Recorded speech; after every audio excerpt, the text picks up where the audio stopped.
بسم اللہ الرحمن الرحیم۔ السلام علیکم 5 کلاس۔ آج ہم بیت عقبہ اولیٰ و ثانیہ، بیت عقبہ یعنی عقبہ کے مقام پر جو پہلی اور دوسری بیت کی گئی اس کے بارے میں ہم جانتے ہیں۔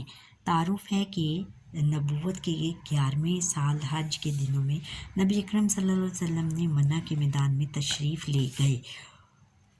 وہاں آپ صلی اللہ علیہ وسلم نے حج کے لیے آنے والے قبائل کو دین حق کی دعوت دی، یعنی دین اسلام کی حق دعوت دی، اور مزید جانیے کہ بیت کے معنی ہیں اطاعت و وفاداری کا عہد کرنا۔ اطاعت یعنی بندگی اور وفاداری کا عہد کرنا یعنی اس کا وعدہ لینا۔ اب ہے کہ ہم ایک روز عقبہ کے مقام پر آپ صلی اللہ علیہ وسلم کی ملاقات یثرب کے 6 افراد سے ہوئی۔ ان لوگوں نے نبی آخر زمان صلی اللہ علیہ وسلم کی آمد کے بارے میں مدینہ منورہ کے یہود سے سن رکھا تھا۔ جب آپ صلی اللہ علیہ وسلم نے ان افراد کو اسلام کی دعوت دی تو انہوں نے فوراً قبول کر لی، کیونکہ انہوں نے حضور نبی اکرم صلی اللہ علیہ وسلم کے بارے میں پہلے سے سن رکھا تھا۔ تو جب انہوں نے حضور نبی اکرم صلی اللہ علیہ وسلم نے ان کو اسلام کی دعوت دی تو انہوں نے بغیر کسی حیل و حجت کے اس کو قبول کر لیا۔ پھر انہوں نے مدینہ منورہ واپس جا کر اپنے خاندان اور رشتہ داروں کو اسلام کی طرف بلایا۔ بیت عقبہ اولیٰ یعنی عقبہ کے مقام پر کی گئی پہلی بیت نبوت کے 12ویں سال حج کے موقع پر مدینہ منورہ کے 12 اشخاص منع کی اسی گھاٹی میں اسلام میں داخل ہوئے اور نبی اکرم صلی اللہ علیہ وسلم سے بیعت کی۔ تاریخ اسلام میں اس بیعت کا نام بیت عقبہ اولیٰ ہے، یعنی عقبہ کے مقام پر پہلی کی گئی بیعت۔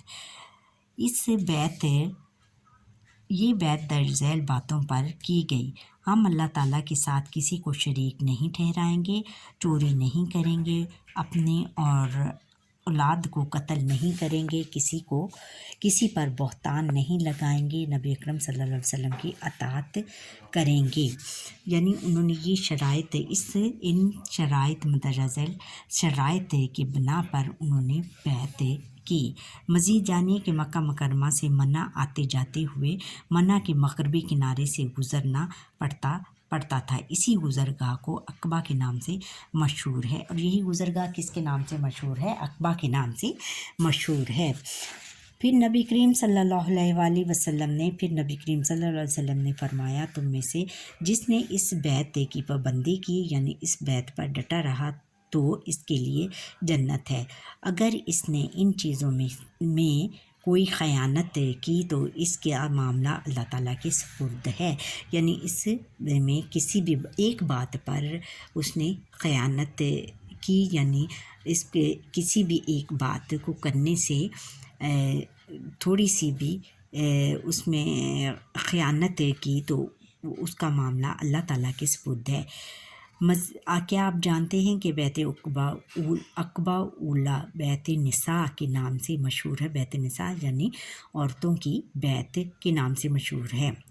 بیت عقبہ ثانیہ میں 2 عورتیں اور 73 مرد شامل تھے جنہوں نے کہ اسلام قبول کیا۔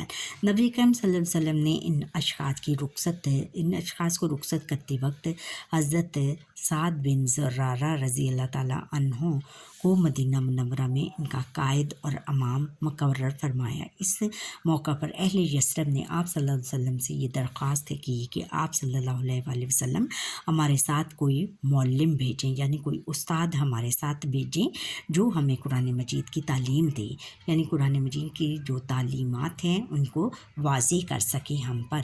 چنانچہ آپ صلی اللہ علیہ وسلم نے حضرت مصعب بن عمیر رضی اللہ تعالیٰ عنہ کو ان لوگوں کے ساتھ مدینہ منورہ بھیج دیا۔ وہ مدینہ منورہ میں حضرت اسد بن زرارہ رضی اللہ تعالیٰ عنہ کے مہمان بنے۔ حضرت مصعب بن عمیر رضی اللہ تعالیٰ عنہ کی دعوت و تبلیغ بہت مؤثر ثابت ہوئی، یعنی بہت کارگر ثابت ہوئی، اس میں بہت زیادہ اثر تھا کہ آپ رضی اللہ تعالیٰ عنہ کی دعوت کے نتیجے میں کئی با اثر یعنی پر اثر اور نامور شخصیات نے اسلام قبول کیا۔ نامور یعنی بہت زیادہ مشہور شخصیات نے اسلام قبول کیا۔ اور پھر آگے ہے بیعت عقبہ ثانیہ، دوسری بیعت جو ہے عقبہ کے مقام پر کی گئی دوسری بیعت۔ بیعت عقبہ اولا کے بعد، اولا کے ایک سال بعد حج کے موقع پر مدینہ منورہ کے تقریباً 75 اشخاص نے منع کی اسی گھاٹی میں نبی اکرم صلی اللہ علیہ وآلہ وسلم کے ہاتھ پر بیعت کی۔ اس کے بارے میں اوپر بتایا تھا کہ 75 افراد تھے کل، ان میں 2 عورتیں بھی شامل تھے، 2 عورتیں اور 73 افراد شامل تھے۔ انہوں نے آپ صلی اللہ علیہ وسلم کو مدینہ منورہ آنے کی بھی دعوت دی۔ اس موقع پر بھی نبی کریم صلی اللہ علیہ وسلم کے چچا حضرت عباس رضی اللہ تعالیٰ عنہ نے آپ صلی اللہ علیہ وآلہ وسلم سے وفاداری کا ثبوت دیا اور اہل یثرب سے کہا کہ اگر مرتے دم تک نبی اکرم صلی اللہ علیہ وسلم کا ساتھ دے سکتے ہو تو بہتر، ورنہ ابھی سے کنارہ کش ہو جاؤ، یعنی پیچھے ہٹ جاؤ۔ انہوں نے یہ عہد کیا کہ ہم لوگ آپ صلی اللہ علیہ وآلہ وسلم کی اور اسلام کی حفاظت کے لیے اپنی جان قربان کر دیں گے، یعنی اپنی جان تک دینے کے لیے تیار ہیں۔ نبی اکرم صلی اللہ علیہ وسلم نے مسکراتے ہوئے جواب دیا کہ اے اہل یثرب، یعنی اے اہل مدینہ، میرا جینا مرنا تمہارے ساتھ ہوگا، تمہارا خون میرا خون ہے اور تم میرے ہو، میں تمہارا ہوں۔ بیعت عقبہ ثانیہ ایک عظیم کامیابی ہے، اس بہت کامیاب ہوئی یہ بیعت عقبہ ثانیہ جو دوسری بیعت تھی عقبہ کے مقام پر، یہ بہت کامیاب ہوئی۔ یہ بیعت ہجرت مدینہ کا پیش خیمہ ثابت ہوئی، یعنی پہلے سے پیش آنے والی تھی یہ حالت بہت پیش خیمہ ثابت ہوئی، جس کے نتیجے میں مدینہ منورہ کی شکل میں ایک اسلامی ریاست وجود میں آئی، اور یہ اس کا پیش خیمہ تھی جب بیعت عقبہ کہ حضور نبی اکرم صلی اللہ علیہ وسلم نے اس سے متاثر ہو کر مدینہ منورہ، مکہ مکرمہ سے مدینہ منورہ ہجرت کی۔ پھر اور اس کی ایک شکل یہ تھی کہ مدینہ میں اسلامی ریاست وجود میں آئی۔ یاد رکھیں کہ اس موقع پر آپ صلی اللہ علیہ وسلم نے انصار کے مطالبے پر 12 نقیب بھی مقرر فرمائے۔ 12 نقیب یعنی سربراہ مقرر کیے۔ یہ بڑے بڑے خاندانوں کے سردار تھے، اور یہ بہت بڑے خاندانوں کے سردار تھے مدینہ منورہ میں۔ مشق ہے، اب آگے مشق کرتے ہیں، درست بیان پر ٹک مارک کریں۔ نبوت کے 11ویں سال مدینہ منورہ کے افراد نے اسلام قبول کیا۔ کتنے افراد تھے؟ 5، 6، 7، 8، 6 افراد نے اسلام قبول کیا، اور نبی اکرم صلی اللہ علیہ وسلم کی طرف سے قائد اور امام مقرر فرمائے گئے۔ کون تھے؟ حضرت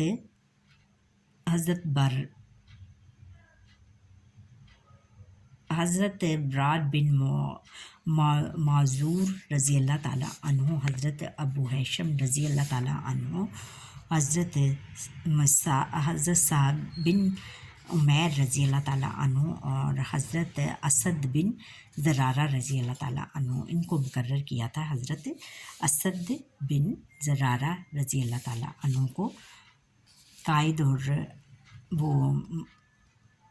قائد اور امام مقرر کیا تھا۔